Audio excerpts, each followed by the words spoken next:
Hey everyone, thanks for checking back. Today's video is all about a very difficult topic for many of us, and that's forgiveness.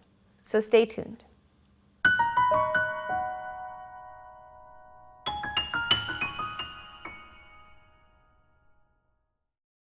So like I said, today's video topic is forgiveness.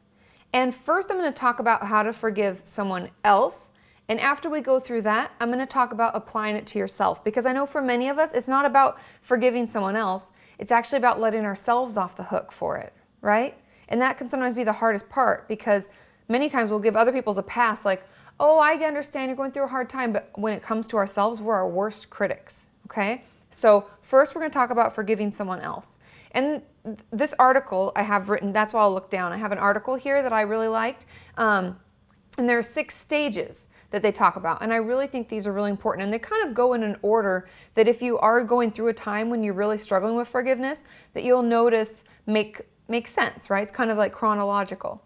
And the first step is calming down. Now, I know myself, if someone does something really hurtful to me and I'm really angry at them, I lash out, right? We get really aggressive, we get really loud, we may even shout, and some of us may even go quiet, right? Like we ignore them. We're like, I'm not returning your call because they're such a jerk. And my friend Liz uses a phrase, and I can't even think of it. It's like radio silence. That's what she says. Radio silence. We're not talking, right? But we have to find a way to calm ourselves down. We can get riled up, right? We have every right to be angry. But now might be a time where we need to start calming. You can use my relaxation techniques. Wow, that was a mouthful. But I have videos about that. Breathing techniques, I do yoga stretches. Do any of those things to start helping bring yourself down, okay? That's step 1.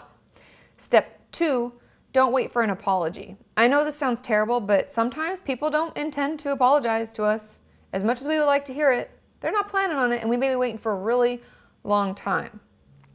And it also, I think, and this was the most important thing, I actually highlighted it, keep in mind that forgiveness in no way means reconciliation with the other person.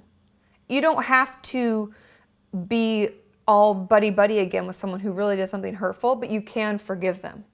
Because really what forgiveness does, and we'll get into, is it allows you to be calm, it allows you to separate the situation, to move over and past it, like to process through it and move past it.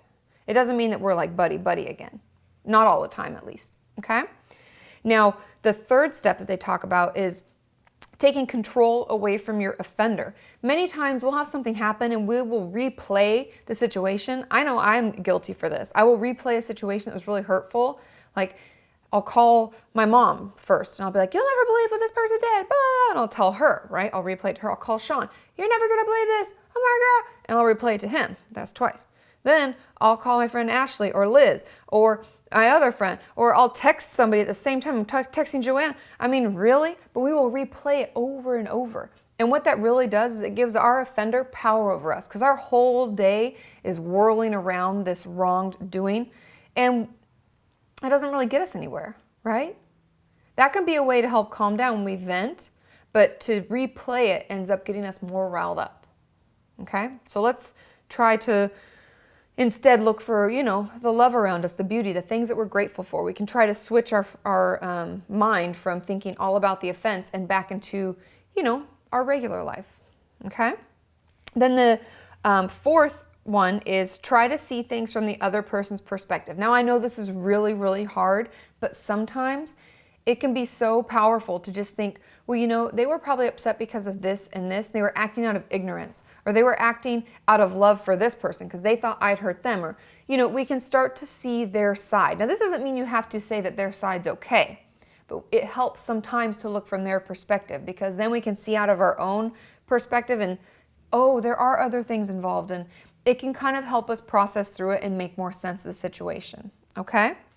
Then the next task is recognizing the benefits of forgiveness. That's something that we should just know, is that we sleep better, we tend to have better relationships, our anxiety level, our blood pressure, everything goes down, we tend to be calmer people. Forgiveness can be really, really good for us physically as well as mentally, right? Healthy mind, healthy body.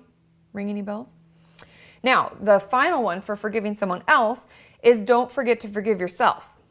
Now, this could be the biggest challenge, and that's why I wanted to talk about it, and I have a different article I'm pulling up right now, because something that I think is really difficult for us is often distinguishing between forgiving ourselves for a situation. Like, Katie, I'm going to forgive myself for being so angry that I lashed out at that lady at the grocery store, and that just really wasn't something that I needed to do, right? I felt like I took it overboard. So I'm forgiving myself for a specific instance, a specific time, and a specific person, right? Boop, that little bucket of time. Instead of what often we get caught doing is trying to forgive myself for being me, like forgiving yourself for being you. And I don't want you to do that, because you don't have to forgive yourself for being you. You're wonderful, you're amazing, you're strong, incredible people working hard. And life is hard and stressful. And we're going to get in arguments. We're going to have to forgive people. But make sure when you do this, and I think this will really help. This one I was like, oh, bing, you know those commercials, like my brain exploded, because we have to get specific. So when you're working on forgiving yourself and you're doing that last step, make sure you talk about that specific person, that specific instance, and all the things that built up, like that little nugget. I was running late, and that's why I got upset, and that really stressed me out, and blah, blah, blah. I want you to think of that exact line, what happened, why you responded, and I want you to forgive yourself for that situation. Okay?